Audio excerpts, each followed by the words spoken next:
to hold the position at the helm of the Highway Rewrap movement. He has been identified by Dr. Wayne Kublal Singh.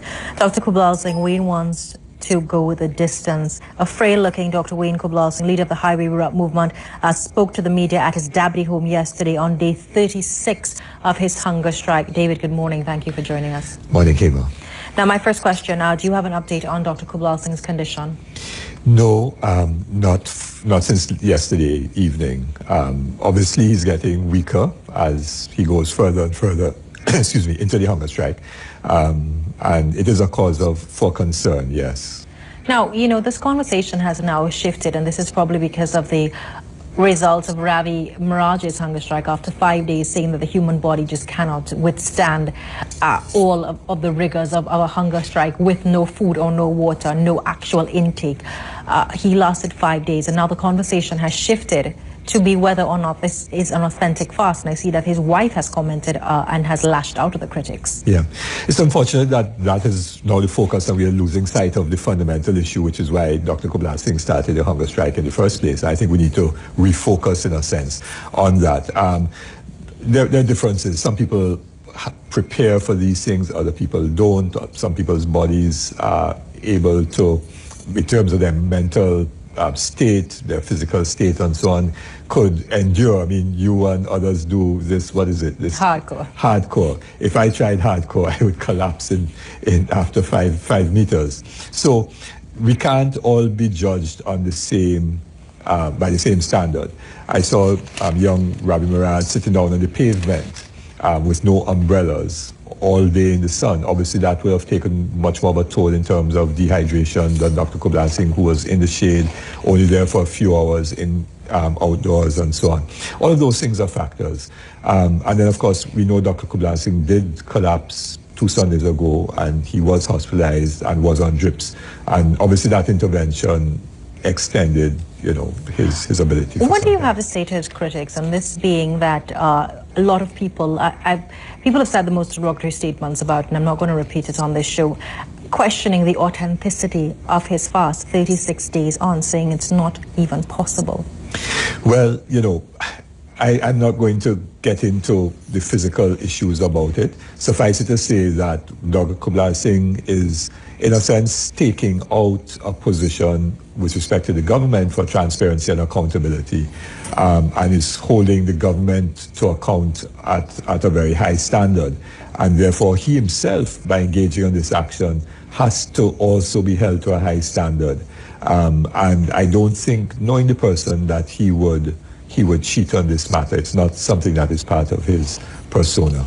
Now, although seemingly bedridden, too weak to move, the leader of the Highway Rewrap movement, Dr. Wayne Kublal Singh, remains resolute that he will not back out of a second hunger strike, which began over a month ago. 36 days on, we are looking at today. The environmentalist, who has been reduced to mere skin and bones, according to the Guardian newspaper, is also adamant that he's not afraid to die. Lying in bed fasting, and that is facing the east, Kublal Singh yesterday completed day 36 without food and water. Even in the face of immortality, and you stare it in the face, you have to do what you have to do. In our history, many times men have faced immortality, death in fact, and have relented. And I don't intend to be afraid of immortality. I never claim. I always remain calm, and I'm very firm that I am prepared to at any time face the immortal nature of the human body. Why has this reached this stage, David? It ought not to have, and I think that after the first hunger strike, a major stride forward was made in the governance process. And, you know, the government must be commended for agreeing to the Armstrong Committee, the establishment of that high review committee, the independent review committee, and to a process of reviewing what is the largest infrastructure and development project in the history of this country, $7.5 billion. Huge amount of taxpayers' money being funded, not, as we all know, not by way of a long-term soft loan from an international agency like the IDB, which refused to engage in the loan because it had difficulties with the process of procurement and the nature of the project and so on. But it's being funded directly out of recurrent revenue, which means that we're paying for it over a very short period of time out of annual expenditure. And therefore, the Armstrong report was an important development. What never happened after that was closure, in the sense that the recommendations made by the committee were never addressed publicly by NIDCO and the government to say of the 10 recommendations, they did 1, 2, 3, 4, 5. They did not do 6 and 7 because of ABC reason, and the country could have then been satisfied one way or the other that the best decision had been made or not made, as the case may be. Now, looking at the fact that the government maintains that, we had a clip in our 6 o'clock newscast, and I'm pretty sure that we'll have the story a little later, that the Prime Minister says she's confused as to what the real issue is. The contract was negotiated and commenced, and basically an airtight contract was signed under the previous regime. If the government breaks it, they run the risk of further court action and may pay double the amount, with $7 billion has been put aside. The government is saying that they have continued to look at the Armstrong report, but the contract cannot be stopped. Well, I don't know that there was a binding contract that was signed in 2010. I was part of the government for well, they said it before years. They came into office. That's what I'm saying. In 2010, I think the allegation or the statement is that the contract was signed sometime just before the elections, yes, right? Which was 2010. I was part of the government for 2 years. At no time during that period was it said that, listen, we are stuck with a contract. Now, let us remember there were other contracts that were signed and entered into that the government extricated itself from. The BAE, British Aerospace, whatever, yes, it is, Industries, for the OPVs, the infamous OPVs. That contract was not only signed, but ships were being constructed and were about to be delivered, and the contract was terminated. That went to arbitration and so on. The Alutrin smelter contracts had been signed, arrangements had been entered into, and that was stopped. And there were others that were stopped as well. So I don't know that one could say that today, 4 years afterwards, that the government was bound by the contract that was signed by the PNM with the OAS. Because remember, this was a design-build contract. And a design-build contract, there are many ways that one could extricate yourself if the design is not meeting up to the requirements of the client. And so what happened in my view was that, and I was part of hearing discussions, there was a great anxiety in the government that in 2011, nothing much was happening in terms of the economy. Remember, there was negative growth after the 2008 collapse of the global financial and capitalist economy and so on. Oil prices had fallen, gas prices had fallen, commodity prices had fallen. We were in a period of economic decline, and there was great anxiety by the government that nothing was happening in the economy. Business leaders were complaining, and so on and so on and so on. And what happened was that a project was dusted off in that sense and fast-tracked prior to procurement arrangements with respect to funding worked out by the IDB and so on. So in that regard, the Prime Minister can't come now and say that they were bound by a PNM contract. That is totally ridiculous, and really is an attempt to mislead and misguide the public and shift them away from the real issues surrounding the highway. Now, when the Prime Minister says that she too is confused by the real issue, what do you make of that? And I have to ask it in the context that, you know, she looks at the issues and she says, okay, so first it started off as an environmental concern, and there is the CEC, there is the EIA, that they have looked at the Armstrong report, and that the contract was signed before they came into government, that this highway is needed, and then the majority of the persons who are now lending their support to the Kublalsing factor are persons who are not directly impacted. They're not the primary stakeholders of this highway. You know, how do you define a primary stakeholder? $7.5 billion of taxpayers' money. Every single citizen of Trinidad and Tobago is a stakeholder in this issue. We're talking about governance, transparency, accountability. We are addressing the issue of procurement issues. We are addressing the issue of an environment which, yes, may not directly affect people if you don't live in Penal and Davie and so on, but the cost of remedial work to flooding will redound on the taxpayers because the government will have to address those issues. So the issue of the CC, there was a CC that was issued days before the 2010 elections.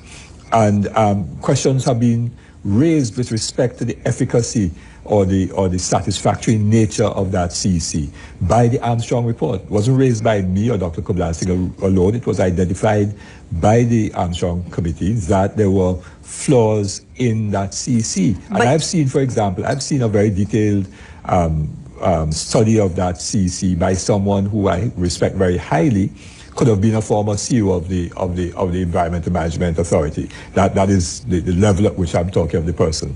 And he queried very carefully, in a very careful, studied way, the CC, and identified flaws in the EIA and so on. Now, for example, there were also requirements to be met according to the CC by the contractor, so that the response by Dr. Charles to the civil society organizations last week was the contractor is designing the way of channeling water to move it to the sea and so on as the construction goes along, because design build. Now, you can't be designing the thing as you go. That ought to be done before and worked out all of those problems beforehand. Now, the flip side of this is that the Prime Minister has also said that, you know, there's a statement that you're cutting a mountain to fill a lagoon, and that is incorrect according to the government and their spokespersons. They said that it's a very small area and it's skirting around the actual lagoon. Well, two things. For the first time, I think the country was told last week, Wednesday, when we met with the Minister of Works and other officials from the government, that they were getting a lot of the fill and aggregate, not from the Northern Range, but from St. Lucia and from Canada, one of the provinces, Newfoundland or Nova Scotia, and so on. So that was the first time that statement was made, which is an amazing thing, that in the heat of this struggle, an admission was made. It was also stated for the very first time that they're no longer going to be constructing the highway 6 to 8 feet above ground level, that they're actually going to go to ground level because of the precise concerns raised by the High Route movement and the report of the Armstrong Committee. So that was the first time that revelation was made. Now, in terms of skirting the lagoon, we have to understand that the lagoon, there has been some development, yes, in towns like Debe and so on and other communities, but the physical shape of that area is somewhat like a bowl, and that bowl drains water from the east to the west. And once you put the highway where it is going to create a blockage of water going from the east to the west. Now, Dr. Charles said from NITCO, they will put sufficiently large channels underneath the highway to take that water flow from the east to the west. Is he right? Is he wrong? Who determines which engineer is right and wrong on that issue? And that is where civil society was saying to the minister, the country needs to be satisfied in these issues. Different consultants have different positions. If they come out and they say and they show you that everything is above board with the environment, and now they've clarified that issue, also the $7.2 billion includes the allocation for the relocation and the acquisition of the lands required for the highway, and they said they didn't go the route of compulsory acquisition, which they can under the law, that they've done private treaty negotiations with a bulk of persons. But the other side of this, David, is that a lot of people are looking at the fact that they don't think, but I'm being told that we have to take a very short break. When we come back, we will have more for you. This is the Morning Brew. Stay with us.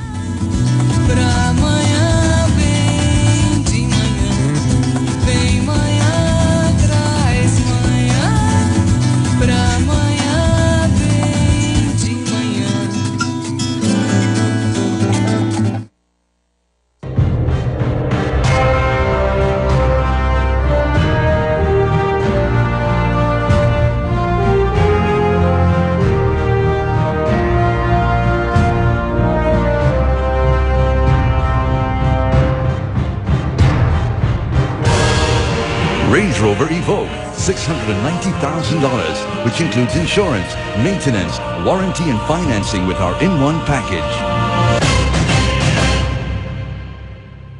Numerous publications and experts confirm that inflammation is the root cause of illness and disease. Get rid of your pain with Omega XL, the all-natural anti-inflammatory that has more omega-3s than any product you can find in Trinidad and Tobago, except no substitutes. Over 25 years of clinical studies have proven Omega XL has far greater benefits than any fish oil at putting an end to your pain once and for all. Beware of the imposters claiming to offer the most powdered milligrams of omega-3s per bottle, which may contain dangerous fillers. Don't be fooled by fast-talking pitchmen that do not have the clinical studies to back up their claims. Omega XL is fully supported by actual physicians, not just pharmacists. There is no powdered product on the shelves today that can compete with Omega XL's more than 30 complex free-form fatty acids for fighting and putting an end to your neck, back, asthma, and arthritis pain caused by heart disease, diabetes, and so much more. Omega XL is a one-of-a-kind, powerful anti-inflammatory that is second to none when it comes to defeating your chronic inflammatory pain. Finally, put an end to your pain once and for all. Accept no substitutes. Take control of your pain by getting your Omega XL today. Visit your local pharmacy or health food stores to get your Omega XL today. Live long, stay strong with Omega XL. Omega XL is in no way affiliated with the SureCure product in Trinidad and Tobago. Woodville is clearing out one of its warehouses for good. This is the big one, baby. Don't miss it. Prices like never before. Warehouses must be cleared. 5-piece bedroom set from $5,995. And many more items priced to clear. Dig into the deliciously sophisticated taste of Wendy's with our new smoked Gouda chicken, layered with flavors of caramelized onion sauce and Dijon aioli, all atop a buttery brioche bun. It's time to bring your taste buds to attention with our new smoked Gouda on brioche. Something so Gouda is only around for a limited time, so try one today. Wendy's, now that's better. Available at all locations nationwide. Shubh Diwali, Jai Lakshmi Mata. The P&M's Des Rangila Grand Diwali show at Constantine Park, Makoya is now on Wednesday, the 22nd of October. It's bigger and better. Enjoy our stunning Diwali Queen pageant, live entertainment by Gayatones, the amazing Shiv Shakti dancers, and an exciting Tassa competition. Now, over $100,000 in prizes to be won. Thousands and thousands of diyas will be lit. Lots of free, delicious Indian delicacies and the biggest fireworks show. Bring your family and join us. Shubh Diwali.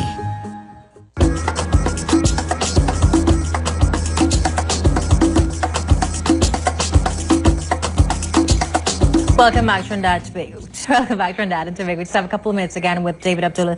Mr. Abdulah, my final couple of questions to you. If Dr. Kublal Singh dies, and I'm talking about there are two trends of thought here. The Prime Minister herself is saying that I don't know what the issue is. I have done all I have to do. I am the Prime Minister of Trinidad and Tobago. I cannot be held to ransom. This movement is gaining momentum, but it's momentum among a sect of people, which the majority of those directly affected, and that is those in the community, say that it doesn't represent them. Well, as I said, it's a national issue because it involves taxpayers' money. And I mean, the Prime Minister ought not to be confused. There was 3 simple points that civil society had written to the Prime Minister about. 1, we want to know exactly what the government has done with respect to the Armstrong Committee's recommendations in a very detailed way. And the JCC has also written, and I understand they're supposed to get a report from NIDCO on Friday. So hopefully we will understand what the government has done or not done and why.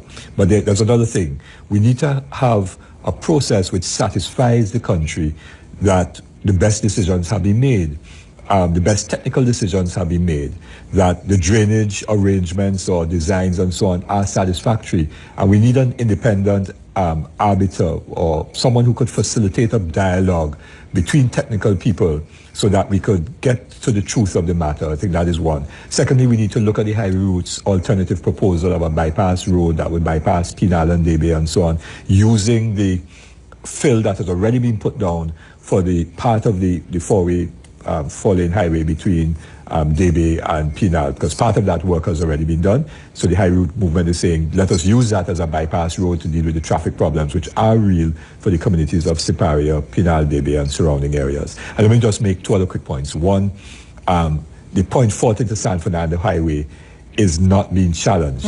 That is to be built. So the government putting out ads of people in Point Fortin saying they want the highway and interviewing people from Cedros and Icacos, people in that part of the country, yes, we are all for the highway between Point Fortin and San Fernando. It is a second highway that is being challenged, Debe to Mondesir, that is being challenged. So I wanted to just reiterate that so that that is not confused again. And then to say this evening we are having a gathering too. We gather. Is it a Diwali function that you're having? What exactly is it? It's not a Diwali function, it's a gathering. Obviously there will be reflections and so on. We're going to be gathering at Nelson Mandela Park at 5 o'clock, formerly George V Park, for the older persons in the community, Pompeii and so on. And we're going to light some diyas, yes, and have a reflection about, to shine light. I think we need to shine light. Diwali is the occasion of light over darkness, and so on, to shine light so that the country could be illuminated by truth. We get away from the slander, the personal attacks and all of that, and focus on the issues in the interest of Trinidad and Tobago. And in that regard, let me wish all of your viewers and you, Hema, Shub Diwali. And, you really look wonderful this morning. Thank you very much. We take a very short break. When we come back, we have Pandit Abdulah Sharma joining us on set as we talk about the story of Diwali and the significance to the Hindu community. Stay with us.